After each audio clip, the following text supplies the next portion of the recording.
बीड जिल्ह्यातून ते अहिल्यानगरकडे एक बस निघाली होती आणि त्या बसमध्ये एक महिला बसलेली होती आणि तिच्या सोबत बाजूला एक 25 वर्षाचा तरुण बसलेला होता. मग कुठं जायचंय, काय जायचंय असे बोलून त्या दोघांची ओळख होते.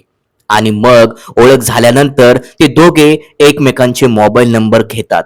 मग ते दोघे घरी गेल्यानंतर मोबाईल नंबरवर वारंवार बोलू लागतात. मग फोनवर अशाच प्रकारे गप्पा गोष्टी करत असताना काही दिवसानंतर त्या दोघांमध्ये प्रेम झाले. मग आता ते दोघेही एकमेकांशिवाय राहू शकत नव्हते, म्हणून त्या पुरुषाने त्या महिलेला एका ठिकाणी भेटायला बोलवलं आणि ती महिला पण त्याला भेटायला गेली. मग भेटायला गेल्यानंतर त्या ठिकाणी त्या महिलेमध्ये आणि त्या पुरुषामध्ये त्यांच्या मनाप्रमाणे सगळ्या गोष्टी झाल्या. मग पहिली भेट झाल्यानंतर त्या दोघांना एकमेकांसोबत राहू लागतं. मग ते दोघे शहरामध्ये जाऊन एक फ्लॅट भाड्याने घेतात आणि तेथे जाऊन ते लिव्हिंग रिलेशनशिप मध्ये अगदी नवरा बायको प्रमाणे राहत होते. मग बरेच दिवस ते दोघे एकमेकांसोबत राहत होते आणि आपली जीवनाची मजा घेत होते.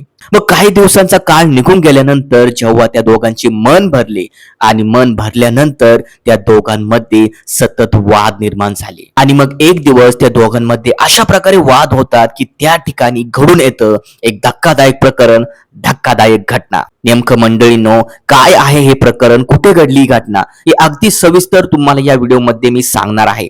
पण मंडळींनो, माझी तुम्हाला एक विनंती आहे, जर तुम्ही अजूनही व्हिडिओला लाईक केली नसेल तर लाईक करा आणि चॅनलला आत्ता सबस्क्राईब करून ठेवा, जेणेकरून तुम्हाला नवीन घटनेचे अपडेट मिळत जातील.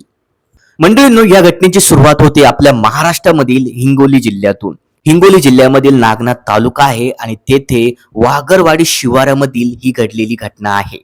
या वागरवाडी शिवारामधील जंगलामध्ये एका महिलेचा मृतदेह आढळतो आणि त्याची खबर हिंगोली जिल्ह्यातील पोलिसांना मिळते. मग पोलीस त्या घटनास्थळी जातात आणि त्या महिलेची डेड बॉडी बघतात आणि तिचा पंचनामा करतात. मग पंचनामा करत असताना पोलिसांना समजले की या महिलेचे वय 30 वर्ष आहे.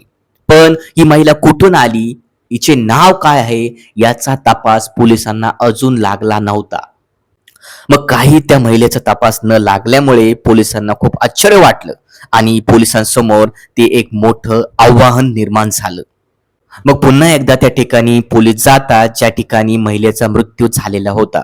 मग पोलीस तेथे जाऊन चांगल्या प्रकारे तपास करतात. मग तपास करत असताना पोलिसांना त्या महिलेचा जिथे मृत्यू झाला होता त्या ठिकाणी पोलिसांना एक डीमार्ट शॉपिंगची पावती मिळते. मग त्या पावतीच्या आधारे पोलिसांनी पुढे तपास करायला सुरुवात केली. मग तपास करत असताना पोलिसांना समजले की डीमार्ट शॉपिंगची जी पावती होती ही अहिल्यानगर मधील जामखेड येथील होती. मग पोलीस त्या डीमार्ट मध्ये गेले आणि त्या ठिकाणी गेल्यानंतर पोलिसांनी तेथे चौकशी केली. मग कर्मचाऱ्यांनी ते बिल बघितल्यानंतर पोलिसांना काही सीसीटीव्ही फुटेज दिल्या आणि त्या सीसीटीव्ही फुटेज मध्ये ती 30 वर्षीय महिला दिसून आली आणि मग त्यावरून त्या महिलेची ओळख पटली की ती महिला अहिल्यानगर येथील जामखेड मधील रहिवासी होती. आणखीन काही त्या महिलेची पोलिसांनी माहिती मिळवली. मग पोलीस त्या ठिकाणी गेले जिथे ती महिला राहत होती आणि तिच्या नातेवाईकांकडून तिची चौकशी करायला सुरुवात केली. मग त्या नातेवाईकांसोबत चौकशी केल्यानंतर पोलिसांनी त्या नातेवाईकांकडून तिचा नंबर घेतला. मग त्या नंबरचे पोलिसांनी कॉल डिटेल्स काढले आणि त्यावरून पोलिसांना समजले की ह्या महिलेचे एका पुरुषासोबत वारंवार बोलणे होते. ही महिला एका पुरुषाच्या प्रेमात होती. ती जी महिला ज्या पुरुषाच्या संपर्कात होती तो छत्रपती संभाजीनगर मधील राहत होता आणि मग पोलिसांनी त्या पुरुषाचा शोध घ्यायला तेथे सुरुवात केली. मग पोलीस छत्रपती संभाजीनगर मध्ये त्या पुरुषाला शोधायला गेले, पण तो पुरुष तेथे भेटला नाही. मग पोलिसांना समजले की हा जो पुरुष आहे हा मूळचा नांदेड जिल्ह्यातील रहिवासी आहे. मग पोलिसांनी एक आपलं पथक नांदेड जिल्ह्यामध्ये पाठवलं आणि तेथे त्या पुरुषाची चौकशी केली. पण तो पुरुष तेथून फरार झालेला होता आणि तो पुरुष तेलंगणा राज्यात गेला होता. तेलंगणा राज्यामध्ये तो आपल्या नातेवाईकांसोबत राहत होता. पोलिसांना या सर्व गोष्टी समजल्यानंतर पोलीस हे तेलंगणा राज्यात गेले आणि त्या राज्यात जाऊन त्या पुरुषाचा शोध घ्यायला त्यांनी सुरुवात केली.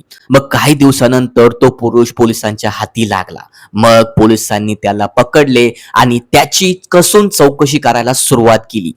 पण तो पुरुष सुरुवातीला पोलिसांना खूप भटकवत होता, खूप उडवाउडवीची उत्तरे पहिल्यांदा देत होता.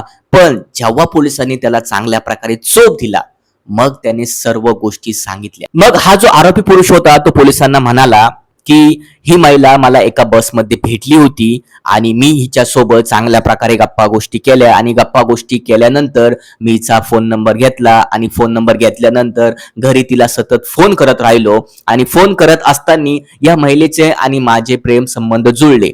मग या महिलेला मी लॉजवर घेऊन जायचो, हॉटेलवर घेऊन जायचो, हिचे सगळे हट्ट पुरवायचो. काही दिवसानंतर माझ्या घरच्यांनी माझं लग्न ठरवलं. मग मी या महिलेला म्हणालो की आपला संबंध येथेच तुटला. पण त्या महिनेने मला लग्नाचा तगादा लावला आणि लग्नाचा तगादा लावल्यानंतर मग आमच्यामध्ये खूप वादविवाद सुरू झाले. मग मी त्या महिलेला म्हणालो मला तुझ्यासोबत लग्न करायचं नाही. मग अशाच प्रकारे आमच्या दोघांमध्ये वाद सुरू झाला आणि त्या वादामध्ये संतापाच्या भरात मी त्या महिलेचा गळा दाबला आणि मग गळा दाबल्यानंतर त्या महिलेचा मृत्यू झाला. आणि मग मृत्यू झाल्यानंतर त्या महिलेची जी डेड बॉडी होती मी एका बॅगेत भरली. तिची डेड बॉडी होती, तिची विल्हेवाट लावण्यासाठी मी हिंगोली जिल्ह्यात आलो आणि एका सुनसाट जंगलात त्या महिलेची डेड बॉडी बॅगेत सगट मी खाली ढकलून दिली. मला वाटलं नव्हतं की पोलीस मला पकडू शकेल, पण त्या डीमार्टच्या शॉपिंग बिलानं माझा घात केला. पोलिसांनी त्या आरोपीचे सगळे बोलणे ऐकल्यानंतर पोलिसांनी त्याला अटक केली आणि त्याच्यावर कलम 302 कायद्यानुसार गुन्हा दाखल केला.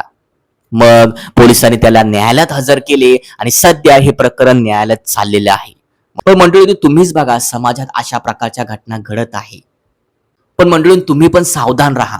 अनोळखी व्यक्तीसोबत ओळख करण्यापूर्वी तो कुठला आहे, तो काय करतो याचा चांगला प्रकारे तपास करा आणि मगच त्याच्याशी ओळख ठेवा.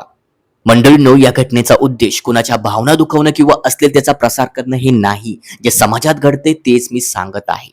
मंडळींनो, या घटनेबद्दल तुमची काय प्रतिक्रिया आहे आम्हाला कमेंटमध्ये नक्की कळवा. आणि हो, अशा सत्य घटना बघण्यासाठी या चॅनलला आत्ता सबस्क्राईब करून ठेवा.